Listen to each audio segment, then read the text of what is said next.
النهاردة بقى العيد في بيت والدتي في البلد. احنا سافرنا كلنا عشان نقضي العيد معاها. اول حاجة انا بوريكم الرقاق اللي هي عاملاه. بصوا شكله تحفة. عاملة رقاق حلو قوي. طبعا احنا هنا في البلد بفرجكم بقى على الزبدة. جايبة زبدة بلدي. بصوا عايزة بقى انا ادوق حتة من الزبدة، انا بحب الزبدة البلدي قوي. احنا بقى الفيديو ده تلاقوني مش عارفه اصور قوي لاني ما معيش طبعا الحامل بتاع التليفون، فبجتهد كده وبحاول اصور لكم بعض اللقطات البسيطه عند والدتي في البلد. بصوا الزبده تحفه، وريحتها ما اقولكوش، والطعم بقى انا بحب اكل الزبده كده يعني. بصوا شكلها جميل قوي. معلش انتوا هتلاقوا صوتي يعني تعبان شويه كده، ضغطي عالي. بصوا الزبده تحفه. مش عارفه عايزه اكل حته كمان. بصوا انتوا هتلاقوا لقطات كده مش متظبطه قوي بس بحاول. ده والدتي جايبه لنا بقى بطيخ، وجايبه لنا اناناس. بتحتفل يعني بالعيله. انا جايه انا واخواتي وولادهم واخويا وولاده، كلنا متجمعين في بيت العيله. بصوا بفرجكم بقى على البلكونه بتاعت والدتي. هي مربطه بصل كده تقريبا.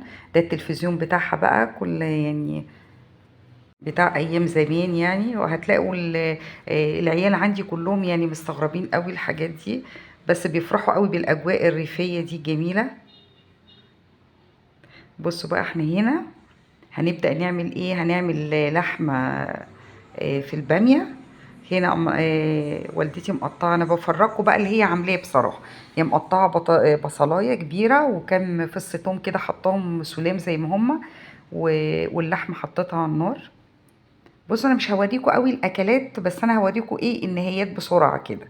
هي هنا خلصت الباميه، عملت لنا باميه باللحمه شكلها تحفه. شايفين المنظر؟ بصراحه امهاتنا بتوع زمان بقى هم اللي بيعملوا حاجات مظبوطه يعني. هنا برضو بصوا الباميه باللحمه تحفه. هتعمل لنا برضو رز معمر. عملت كام برام كده هوريكم. بصوا يعني بعد ما اخلص، هي بتخلص على طول واحنا نصور. لان هي طبعا مش هتقدر ان انا اصور حاجه وهي بتبقى عايزه تخلص الاكل يعني. ربنا يديها الصحه والعافيه. وكل سنه وانتم طيبين. النهارده طبعا وقفه عيد الاضحى، فاحنا قلنا بقى نعمل كله طبعا صايم، فقلنا نعمل حاجه بسيطه وسهله وفي نفس الوقت طعمها حلو يعني. كده خلصت هي الباميه. هي بقى صممت ان هي تعمل الاكل بايديها. هندخل بقى على الرز المعمر. بصوا الرز ده اول برام هي عملته. انا ما صورتوش في الاول فقلت اصور البرام التاني. بصوا شكله تحفة. عايز يتاكل بجد وهو جوه الفرن. احنا مستنيين بقى المغرب يبدا ان شاء الله وناكل كلنا.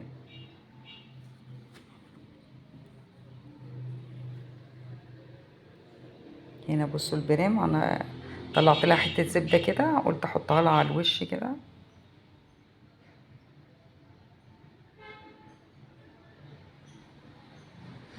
الرز شكله بجد خطير. بس كفاية كده، مش هفتري بقى في الزبدة عشان انا مش انا مش بتاعتي. على رأي المثل ماما دايما تقول اللي مش عارفة اللي ملكش خد السمينة واتبعها. مش فاكرة والله المثل، بس هي دايما كانت تقول ده يعني فيما معناه ان الحاجة ما بيكونش بتاعتك فانتي بتنقي اكبر حاجة واحلى حاجة عشان تعمليها. اللي مش عارفة، عايزة افتكر والله المثل ده.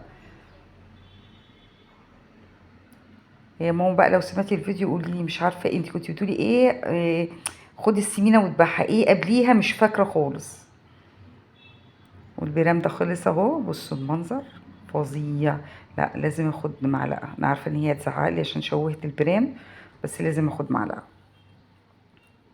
وخطير بجد بجد تحفة. تسلم ايدك يا ماما.